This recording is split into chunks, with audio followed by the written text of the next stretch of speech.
சில ஜாதகங்களுக்கு குலதெய்வ கோயிலுக்கு போயிட்டு வந்தால் பிரச்சனை வரும். நீங்கள் அதையும் கமெண்ட்ஸில் கேட்டு பாருங்கள். சொல்லுவாங்க சொல்லுங்க சார் நான் குலதெய்வம் கோயிலுக்கு போயிட்டு வந்தால் ஏதோ டென்ஷன் இருக்குது சார் அப்படின்னு.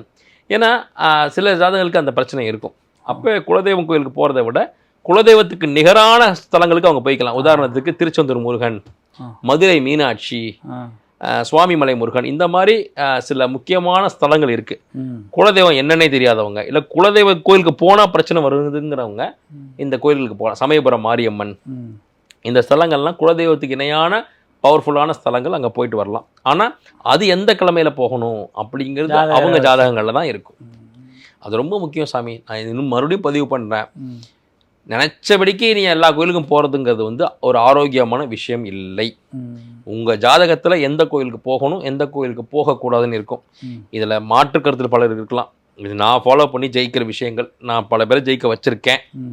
அதே போல் இந்த நாள், இந்த கிழமையில், இந்த முகூர்த்தத்தில் தான் நீங்கள் போகணும், அதுதான் உங்கள் ஜாதகத்தை வெற்றி பெற வைக்கும்னு ஒரு கணக்கு இருக்குது சாமி.